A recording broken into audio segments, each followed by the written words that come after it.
Okay, so this is only my second ever video, and I have decided to appear in the corner. Hello.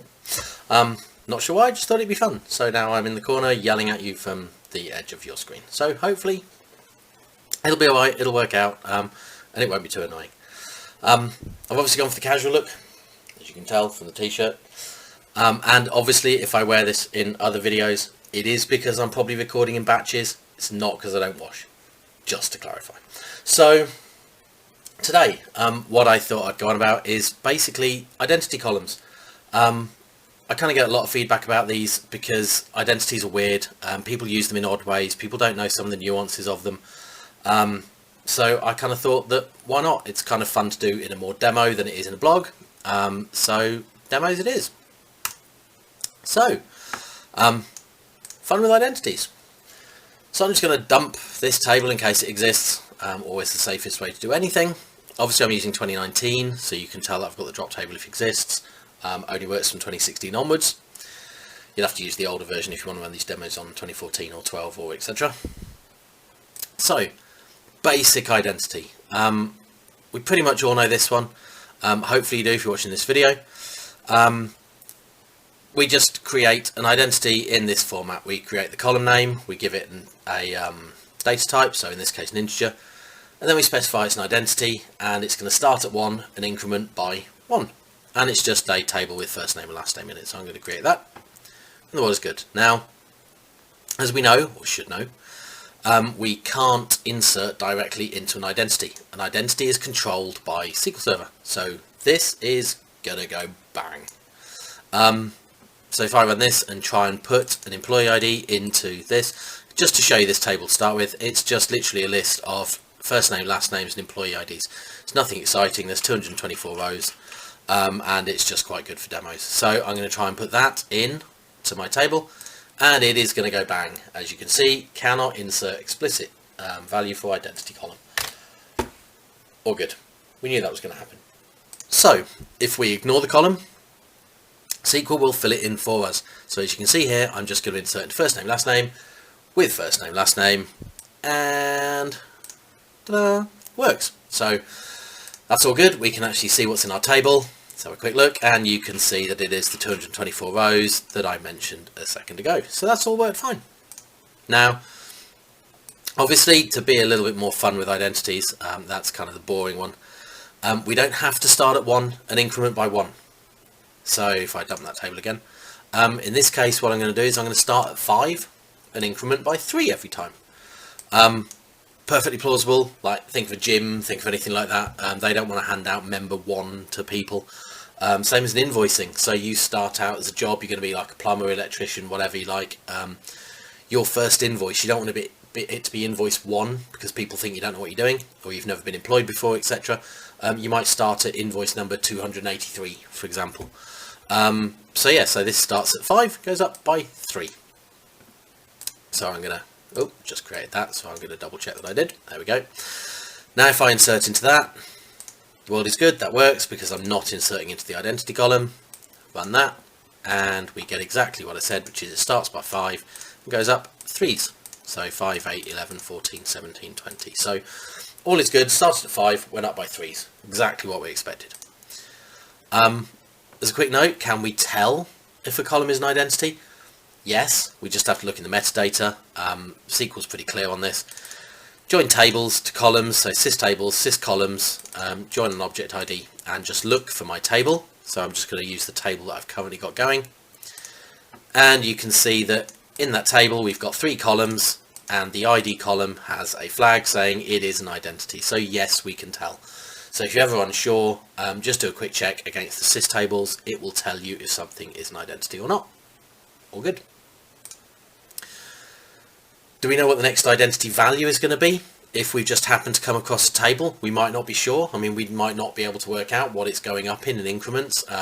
If people have deleted data, then you'll actually find that, you might have the latest identity is 100, but actually the next one that goes in might be 212 because they've deleted 111 rows. So we can check that using a DBCC. So we use DBCC check ident, stick the table name in, and this will happily tell us that the current identity is 674. So All is happy. Now, can we change this? Well, yes. Same command, check ident, but this time we're going to do a reseed. So a reseed does exactly what it says on the tin. It's going to reseed the identity. So we're going to feed it the number 1000. So instead of now being 674, it's going to reseed it as 1000. It's going to presume the current identity is 1000. Now the thing to remember, this is not the next identity that goes in. This is the current identity. We're setting as if the record that just went in was ID 1000. So if I then add in another record, let's do Fred Flintstone, because why not? I'm going to use output. If you don't know about that, we sell courses. So insert into the table Fred and Flintstone, and I'm going to output the records, and as you'll see, that's gone in as ID 1003. If you remember back, we're going up in threes.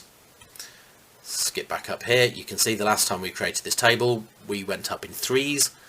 So if we'd set it to 1000, the next record going in is 1003. That's perfectly correct. So we're all good. Now, can we actually force insert into an identity? So let's say we desperately want to put a number in. We want Homer to go in with 9999. We've just decided that. That's what his number's going to be. That is it. Well, yes. So you just basically have to tell SQL Server that for that table, I want to set identity insert on, which is exactly what you're doing. Set identity insert on for that table. You're basically saying, for this table, I'm putting identities in. Okay? Don't care what you think. I'm putting identities in. So you set it to on, which we can run, and then it allows you to insert into the actual ID column, so into our identity. We run that, that will now succeed. Always remember to set that off again once you've done it, otherwise bad things can happen. You'll get weird errors. I'm not going to go through absolutely everything. It's a YouTube video. So just remember to turn it off afterwards and the world will be happy. So yes, you can now force it. So if we look at our table, ordered by ID descending, you can now see we've got 9999 is Homer. So that went in. The world was good. We managed to insert into an identity column. So what actually happens now? Okay, we've set someone in at 9999. Okay, we did it outside of SQL Server. So what's SQL Server going to do? Well, I'm going to throw Eric Cartman in, tell SQL to tell us what's going to happen, and we're going to get 10,002, which is good because it basically means that we did an identity insert. SQL Server saw the 9999 and went, yeah, I don't want to clash with that. You forced something in. I'm going to reset my identity to match what you've just done. So it started at 9999, gone ahead by 3, and we've got 10,002, which is correct. And to quickly check, there you go, 9999, 10,002. So we're happy with that. So what happens if we force a lower one? Because that worked out nicely. We forced one that was way off the scale. So we're going to force one that's a bit lower. So we're going to throw in a 5,000, which is going to kind of come in between Homer and Fred Flintstone. So again, set identity on, throw in a record, and turn it back off again. Works fine. You can put that in, not a problem.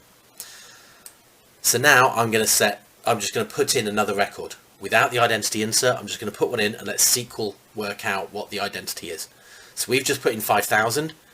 You might think, okay, it's going to do 5,003. It's not stupid. It's actually worked out that because we've still got 10,002, that's the highest. It wants to go after that.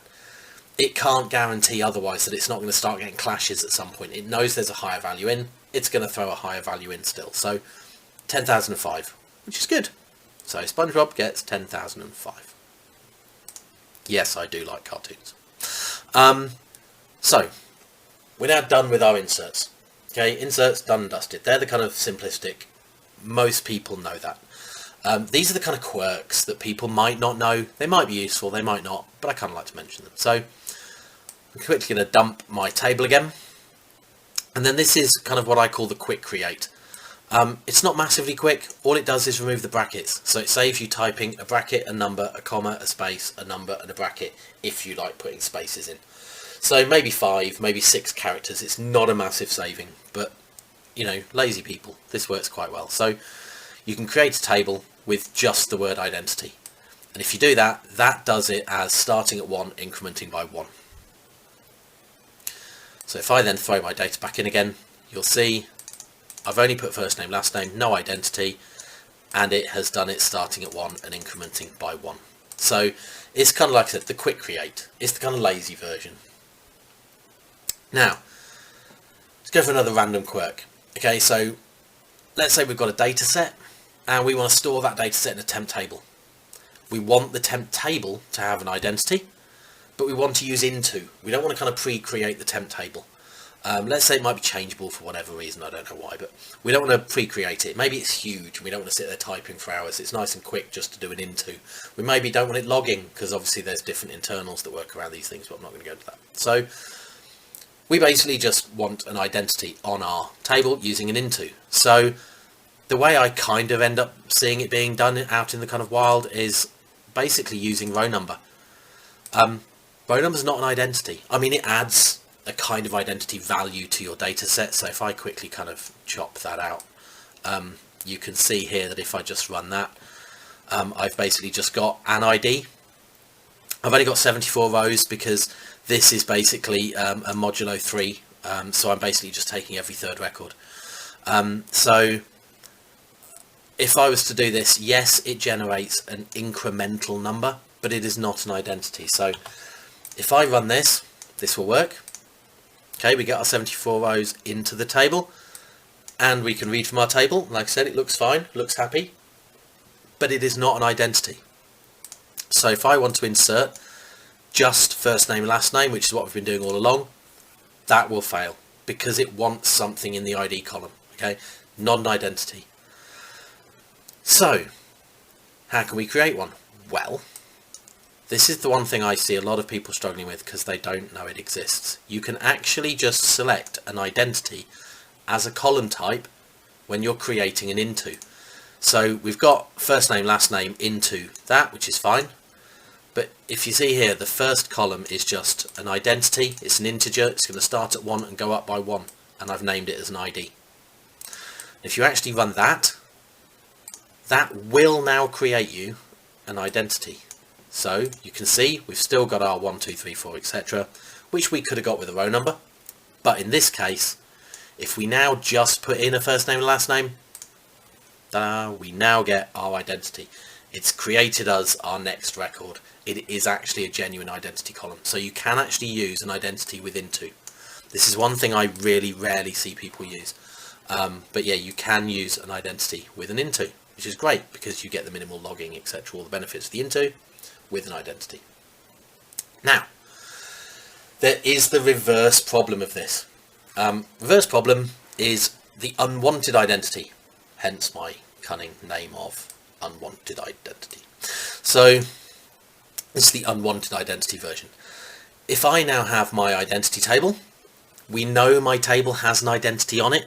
We put it on it earlier many times. So the ID column here is actually an identity column. So we're going to just put the ID, first name and last name into a temp table. And if we actually do that in the background, SQL Server says, well, that's an identity column, so I'm going to maintain it as an identity column. So when we do this, we get the 224 rows, but actually what we've now got, there you go, the good old 224 rows, we've now actually got an identity that we didn't necessarily want. So let's say that we now kind of want to, so let's say where user ID is 224, we want to set the ID to be 10,000. Okay, we now can't do that because it's an identity column. We can't update it if it's an identity column. Okay, this is where the annoyance comes in. You do an into and you just think, oh, it's just going to put the data in. It doesn't. It actually creates the structure, so it sees the identity and uses it. So let's say we want to put record 1000 in. We can't because, again, it's an identity column. So it's going to start throwing a hissy fit about us using identity columns and trying to force stuff in. So we need a way around this. And there is one, which is nice. It's quite a kind of, it looks a bit dirty, but it's not actually that bad when you actually see what it's doing. So basically what we're going to have to do is let's dump our table. So now when we create it, we're actually going to do, as I said, it looks a little bit dirty and messy. We're going to do our original text. So we're going to do our ID, first name, last name, into our unwanted identity table. But we're going to add in a union all. And what happens now in the background is that basically, because you're doing a union all, SQL Server doesn't really have the time to invest in working out every single nuance of your data. If you're doing a union all, it could end up clashing. It could find that there are duplicates, there are multiple IDs of the same thing. It can't risk the fact that the identity may not work. So the moment you put union all, it removes the identity. So that has no identity, but obviously the downside then is we union all something, and we just want our data set. So rig the union all. We're going to union all it to our same table, so we know that the column structure matches, hence the union all will be successful. But then we're going to put where 1 equals 0, i.e. this part of the query will return nothing. If I run that independently, that returns nothing. So basically we're just doing the records we want, unioning nothing, which works for us because it's unioning nothing, but it also works internally because the union all by default removes the identity flag. So if we then run this, we get our 224 rows. It all looks nice, fine and happy and as we'd expect, but now we're 224. But now if we want to do the update, we can, because it's not an identity. So if we have a quick look, you can see that updated fine. And if we now want to put Marge into the table as record 1000, we can, because again, no longer an identity. So basically, like I said, this was just a very quick kind of overview of identities within SQL Server. It's not gone down to the nth degree. I haven't kind of done it in the depth that you would do it in a training session. It's literally just kind of a YouTube overview, but hopefully it was kind of helpful. As I said, if you want anything else, kind of a bit deeper knowledge, etc., we've got blogs, we've got all manner of information on our website, sqltraining.co.uk. Knock yourselves out, and I will keep doing more videos. And as I said, don't worry if I wear the same clothes. Multiple videos being done in batch, and I may or may not appear in them, haven't decided yet. But anyway, like I said, sqltraining.co.uk. Thank you all.